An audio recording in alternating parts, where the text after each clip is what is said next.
Hello everyone. आज हम पढ़ेंगे बीएड का टॉपिक है, ये बाल्यावस्था तथा विकास बुक है, उसका टॉपिक है थर्ड यूनिट में कि सीखने या अधिगम से आप क्या समझते हैं। सीखने या अधिगम की महत्वपूर्ण विशेषताएं कौन कौन सी है, वर्णन कीजिए। ये 16 नंबर का क्वेश्चन है, मोस्ट इम्पोर्टेंट क्वेश्चन है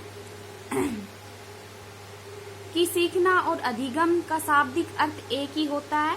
हमारे जो विचार होते हैं उनका आदान प्रदान करना, जैसे बोलना, पढ़ना, लिखना, बहुत सी ऐसी आदतें होती है जो हम सीखते हैं पूरे जीवन काल में, जिस कारण हमारा व्यवहार समाज के अनुरूप होता है।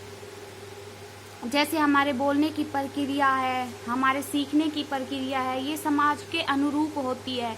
दूसरा कोई व्यक्ति हमारे से अच्छे से बात करता है तो हम भी उससे अच्छे से ही बात करते हैं। कोई अच्छे से बोलता है तो हम भी उससे अच्छे से बोलते हैं। हमारे व्यक्तित्व के बहुत से शील गुणों का निर्माण भी सीखने के आधार पर होता है। देखो, जो इंसान कुछ सीखता है, नॉलेज होती है, तो उसे बोलने की नॉलेज आती है, सीखने की नॉलेज आती है, एक दूसरे की कम्युनिकेशन बढ़ाने की नॉलेज आती है। वही बताते हैं इसमें कुछ बातें, व्यवहार हमारे जन्म के संस्करण में होते हैं। कुछ जो हमारी जो बातें होती है, कुछ व्यवहार होते हैं, वो हमारे संस्कारों के थ्रू होते हैं। हमारे संस्कारों जैसे कुछ आदतें ऐसी होती हैं हमारी जो हमारे पेरेंट्स से मिलती हैं, उन्हें ही बोला है संस्करण होते हैं, जो उसकी प्रथम प्रक्रिया का निर्धारण करते हैं। जो वो पहले मम्मी पापा करते थे, फिर बच्चे करते हैं, इसी का निर्धारण करते हैं। और इन्हीं प्रतिक्रियाओं के द्वारा व्यक्ति स्वयं को बाह्य वातावरण में अनुकूल बनाने का प्रयास करता है।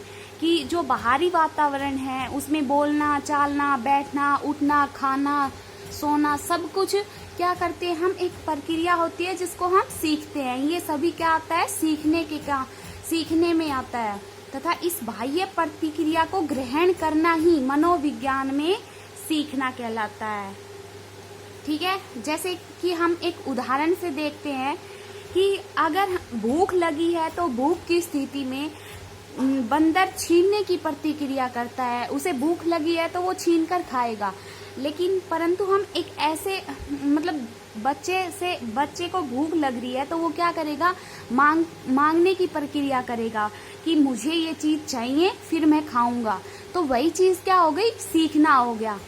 ठीक है, आगे हम पढ़ते हैं। सीखना एक प्रक्रिया है, इसके कारण व्यवहार में परिवर्तन होता है, हमारे व्यवहार में परिवर्तन होता है। और जो हम देखो, एक चीज हम आज पढ़ा, कल पढ़ा, परसों पढ़ा, एक चीज को हम बार बार देखते हैं तो ये क्या हो रहा है कि उस चीज का हमारा अभ्यास हो रहा है। अभ्यास बहुत महत्वपूर्ण होता है सीखने में। मनोवैज्ञानिक का मानना है कि प्रत्येक व्यक्ति कुछ मूल परिवर्तियां लेकर जन्म लेता है तथा वे प्रवृत्तियों की तृप्ति अधिगम पर निर्भर करती है। कुछ ऐसी बातें होती है जो हमें जन्म लेने के बाद ही समझ में आती है, लेकिन हमारे जो बॉडी स्ट्रक्चर है, वो बोला था जन्म के साथ संस्करण, वही वाली लैंग्वेज है ये, कि प्रवृत्ति लेकर जन्म लेता है। और वो प्रवृत्तियों की तृप्ति कब पूरी होती है, कि जब बच्चा कुछ सीखता है और इससे क्या होता है, संसार का विकास संभव हो सकता है।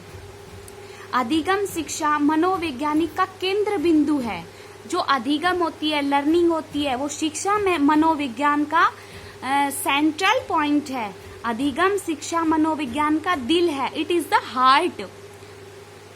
शिक्षा के क्षेत्र में अधिगम का एक विशेष महत्व है, क्योंकि शिक्षा का उद्देश्य ही सीखना है। इसीलिए हम कह सकते हैं, learning is the heart of all educations.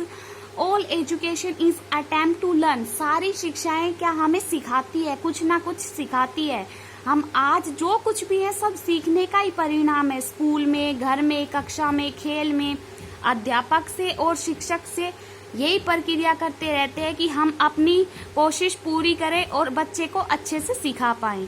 सीखना एक अत्यंत स्वाभाविक प्रक्रिया है जो जन्म से लेकर मृत्यु तक जारी रहती है। शिक्षा मनोविज्ञान का उद्देश्य सीखना प्रभावशाली और अर्थपूर्ण बनाना है। उदाहरण, जब कोई बच्चा जलते हुए दीपक को छूने की कोशिश करता है और वो छूता है तो उसे कष्ट पहुंचता है।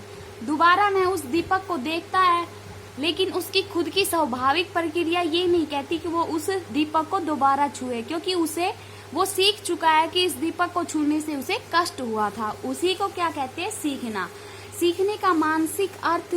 सीखने का अर्थ उस मानसिक प्रक्रिया से है जिसमें व्यक्ति के स्वाभाविक व्यवहार और भूतकालीन अनुभव एवं व्यवहार में उन्नतिशील परिवर्तन होता है।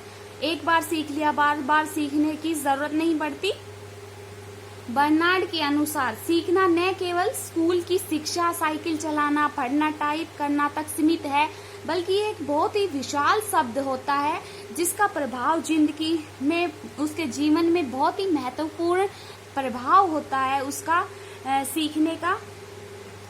वुडवर्ड, ये कुछ साइंटिस्ट हैं, इनके थ्रू हम देख लेते हैं। जैसे वुडवर्ड हो गया, जेपी गिलफोर्ड और कॉर्नबैक के अनुसार, गेट्स के अनुसार क्या होता है कि जो अधिगम है वो ज्ञान की नई अनुक्रियाओं को ग्रहण की प्रक्रिया है।